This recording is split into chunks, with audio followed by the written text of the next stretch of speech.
Founded in 1888, education powerhouse McGraw-Hill made its NYSE IPO debut this summer.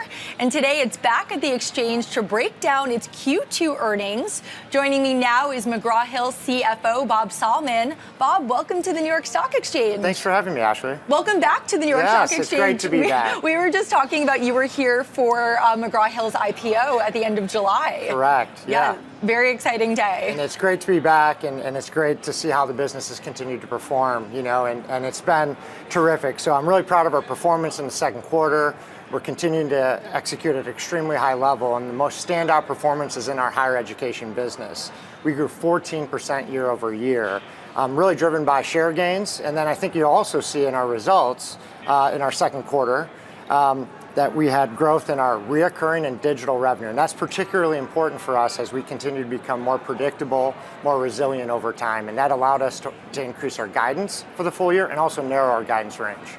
And when I first started working with McGraw-Hill, I was like, oh, the textbooks. Yeah. But you are now in 2025 a digital-first Correct. company. And how do you see AI driving growth for McGraw-Hill moving forward? I know it's very integrated into your offerings. Well, we've evolved quite a bit over the last decade. We've been using technology to innovate education for decades, and we've been using machine learning for over 10 years, and now leaning into AI.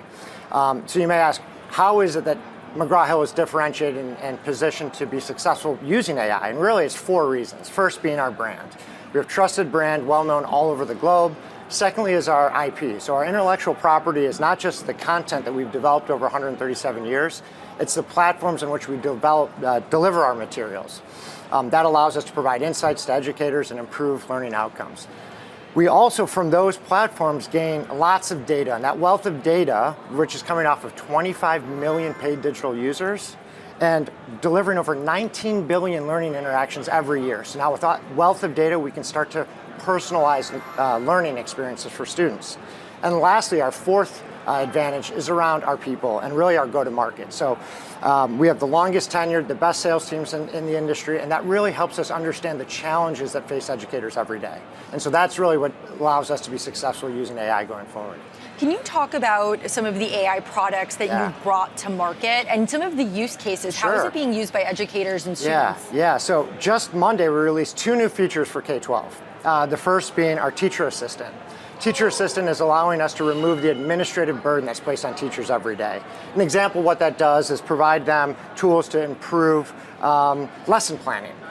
We also, and this one's more personal to me, is we've created Writing Assistant. My wife was a high school English teacher, spent 12 years in the classroom, and I product demoed this with her. She was absolutely blown away. What it does is, you can imagine the scenario. My wife in the classroom, 25 students, 50 minutes to write an essay. Right? So working with them, she has 2 minutes per student. What we've developed is a tool to give that personalized instruction while preserving the productive struggle that's so critical in education. So we're really excited to bring those to market.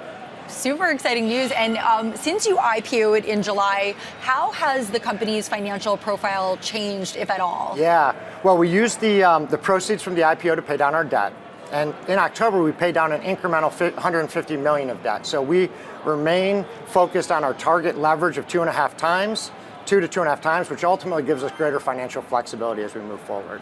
And you mentioned that higher ed was an area of growth. Your revenue was up 14% year over year for Q2. What drove that growth, Bob? Yeah. So as I mentioned, primarily in share gains. We had a nice tailwind from enrollment, but really it's primarily through share gains. And what gives us the ability to take shares? We've deepened and widened our moat through the use of technology, bringing new products to market. We've recently launched our calculus program. And it's really around our people. So we have deepened and widened the moat through making greater investments in our competition, allowing us to accelerate those share gains over time. And I understand K through 12 is a big area of focus for McGraw-Hill. What are your expectations for the K through 12 business moving forward? Well, one of the really nice attributes of that business is it's very predictable. And so we can look out in the next couple of years and see large market opportunities, particularly in California. So there's a large adoption for our next fiscal year, which is fiscal year 27 for us, in math, followed by an ELA. And so we're bringing new products to market. We launched Emerge, our new ELA program, and we get to couple that with supplemental and intervention products. So we're really well positioned for growth as we think about the next several years. Speaking of the next several years, what is next for McGraw-Hill? Yeah, we keep innovating, we keep growing, and we keep winning. So we've got a clear roadmap of products we're excited to launch and continue to help improve against our mission. Our mission is very clear: help educators and learners worldwide. All right, and how do you plan, I know we just talked about a lot of great ideas, but how do you plan to keep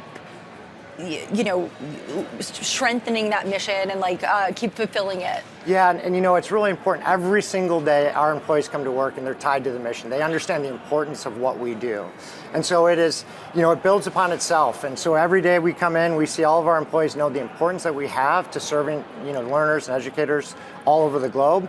And it just continues to build. And it's just, we're all so proud of the red cube that represents McGraw-Hill. All right, please tell Simon, Alan, your will. CEO, your incredible CEO, I said hi. Thank you, Bob Salmon, CFO of McGraw-Hill. Thank you for joining us. Thank you for having me.